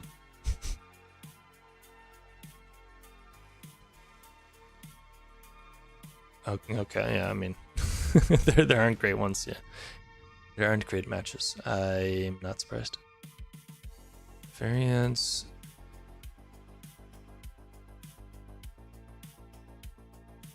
Statistical model for future range variability.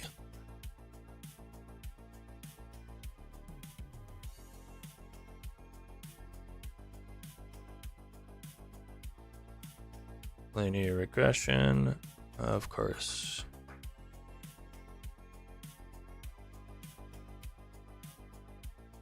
Oh my goodness, what is that?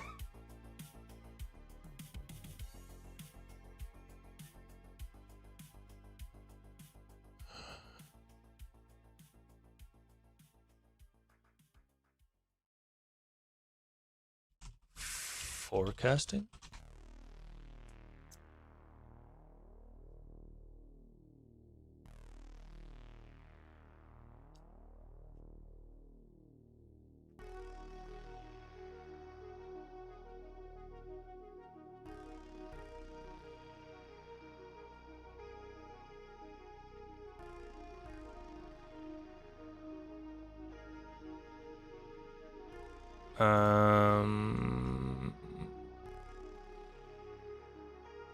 We've got things in here, but none of them are the one I'm thinking of.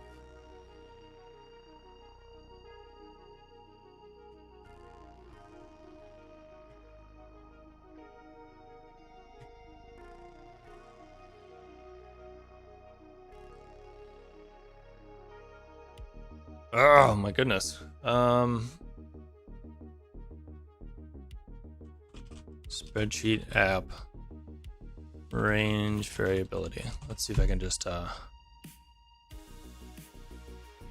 turn up that one app that I was thinking about. I don't want to Excel though. It's not actually in Excel.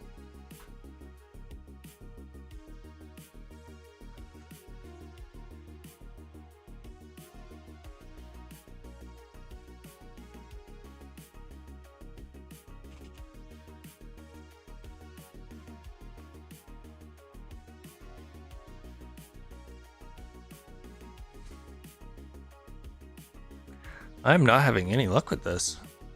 It's like a let's see, range variability.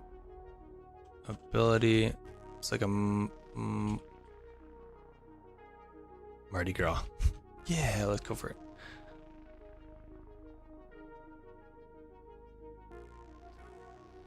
That's all I can think of is Mardi Gras, but it's not.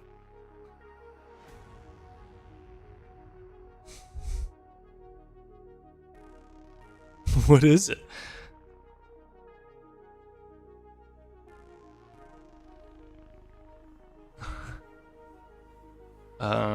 Range variability methods.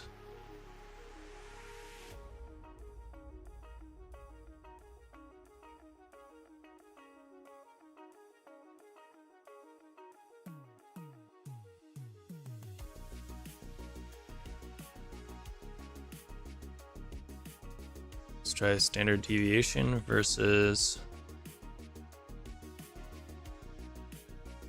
Oh my goodness. What if you just say versus? It's kind of like standard deviation, but there's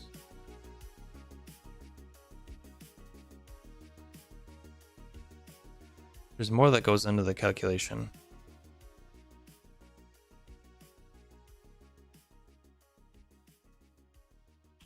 Range variance calculator.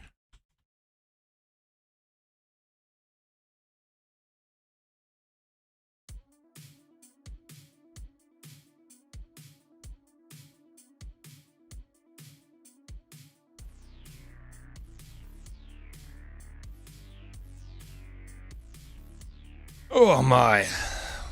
Oh my. This is driving me batty. What is that? I'm gonna remember it in like 20 minutes.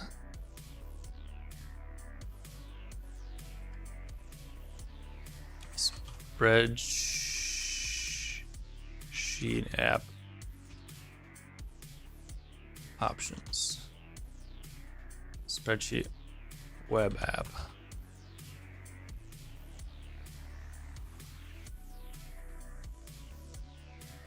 There's a specific one that I'm thinking about that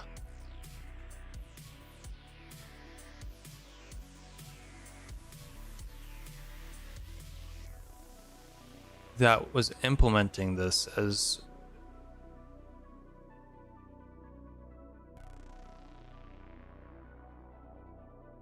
sort of like natively within it.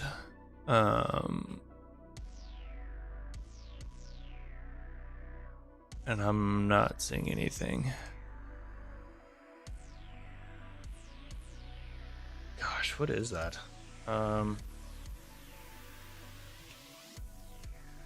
definitely like looked at this prior to me using Obsidian to like keep track of this stuff so that this doesn't happen anymore. Otherwise I would just be searching in there. Spreadsheet web app, which considers variable ranges. And this is all like, how do you code it? Which, fair.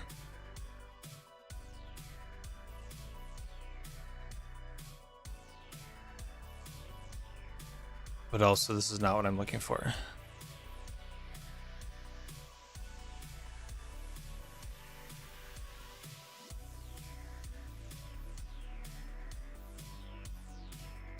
Methods to...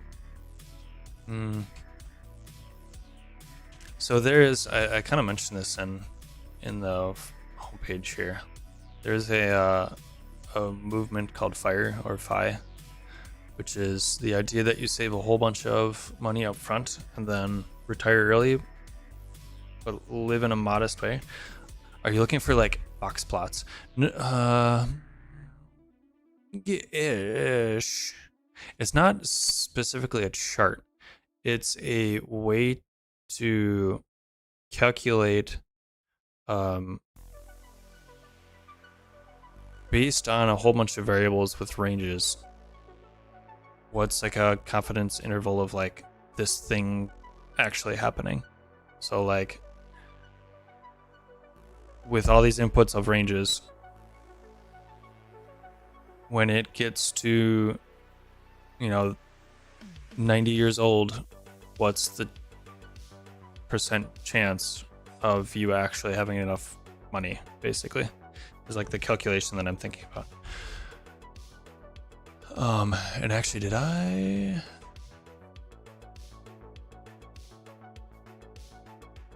think I put that in one of these? But I might not have actually like exposed that route, or at least not made a link. Yeah. Fire calculator.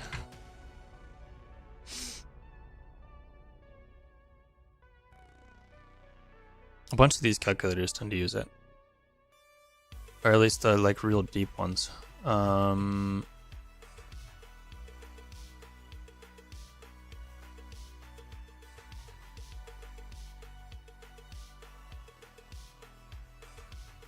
This one seems familiar.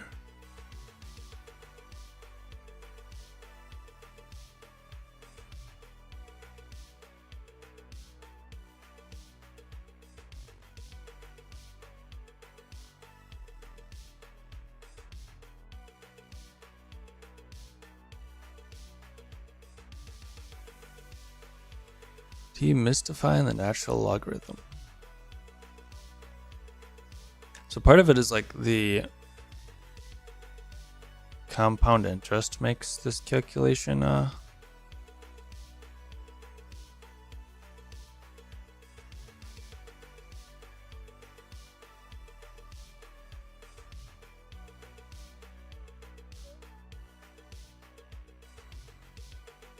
Oh my goodness. This is what is this? What is this called? Um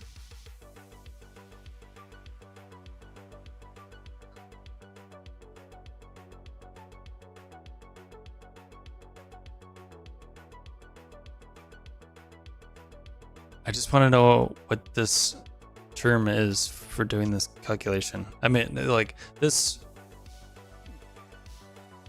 these calculations aren't, they're like compound interest type calculations, but there's another, there's one that takes into like the variability of things.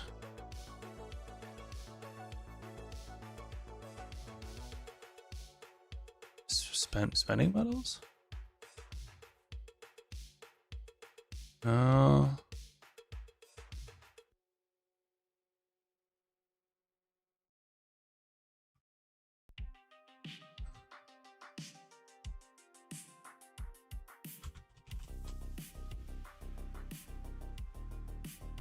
I don't know if I'm gonna find it. I'm gonna think of it at like 20 minutes, and it's gonna drive me batty. It starts with an. I'm pretty certain it starts with an M, and all I can think of is Mardi Gras.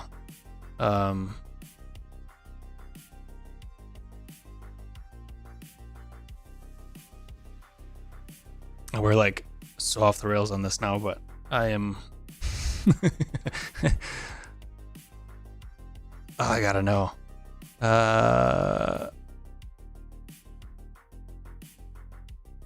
Success rate, like it's in this vein.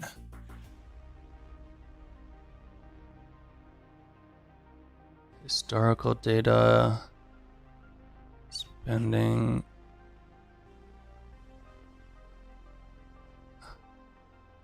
Simulations.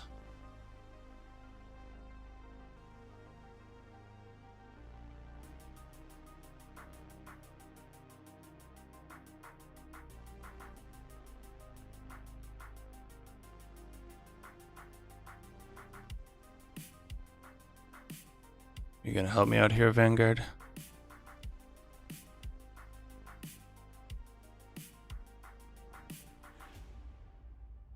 VCMM. What the heck is a VCMM? Vanguard. Capital markets model.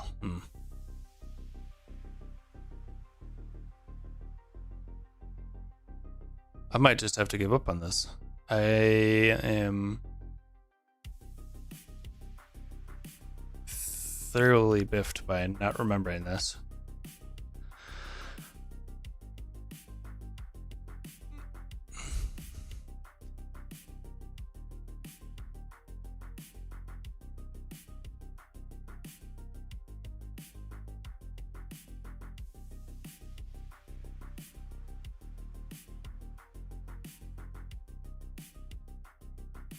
But I am just running up on nothing here. There's, I mean, the short of it is that there's ways to calculate and consider that variability. So presuming we do that calculation, or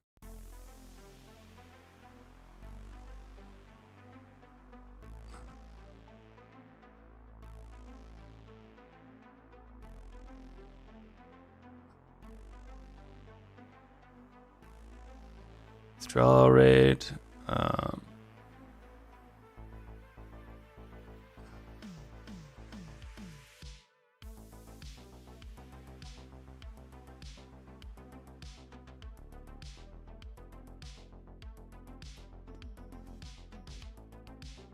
Oh, I wonder if there's let's see.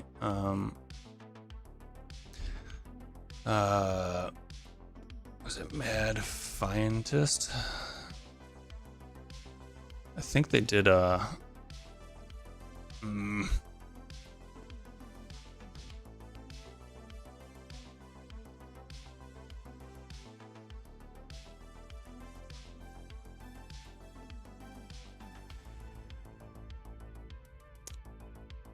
no. Yeah, I'm not gonna come up with it. But the gist is that there is a way to, or there's a couple of different methods, but there's a mathematical way to take into account like that variability in the ranges. So every value you're inputting, you're thinking of it or inputting it more as a range with probability of it being correct effectively. And the further out from that snapshot or that initial, like what was initial values you get, the more potential variability you have. So if we are looking at other ways to understand and take this data and derive value from it, I think that would probably be the next thing to think about. But I don't know that I can't think of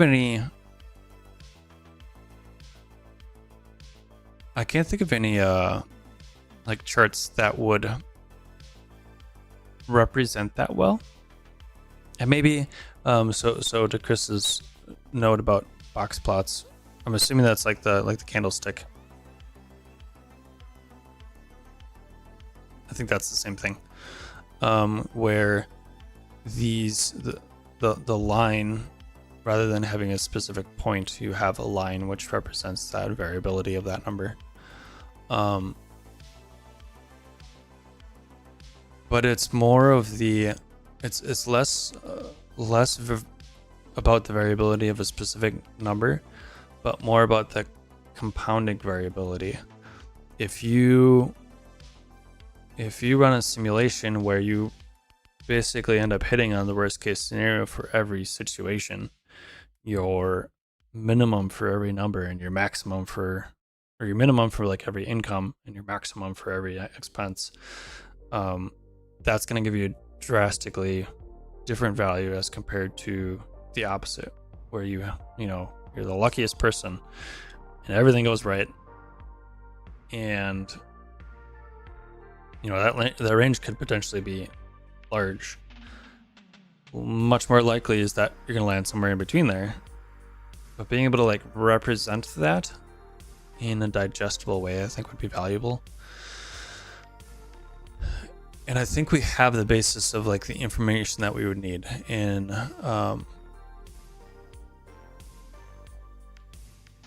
with this might be sufficient enough to like start to think about or graph that out. I don't know how we would want to represent that though. So I think that would be the last thing to really think about as far as features, as opposed to more just UX experience and onboarding. Chart to represent future variability of and ranges of ins and outs. So I think these are probably going to be, I'll likely slowly make issues for these, and these might be things that we kind of tackle on future streams. A little bit of cleanup, a little bit of technical, a little bit of more user focused UX onboarding type things. New features. I think this gives us a good mix of things that we could look at on stream potentially, but also useful as far as just like pushing this out forward. I think that's it. That we're gonna talk about today. I don't know that there was much else I was hoping to cover. I was thinking about maybe doing some actual code, but we've been chatting for a while, so I think this is a good place to call it. I do, looking into the future, I do have a few streams that I would like to bring in guests for, so I need to get those squared away and planned. Life has been a little bit busy, but that happens. We'll make it happen though. So I'm not sure what we're going to be doing next week. We'll figure that out. Not today though, but we'll definitely be seeing you next Tuesday. same time. Well, actually, hopefully a little bit earlier, but anyways, next Tuesday. I'll see you then. Bye.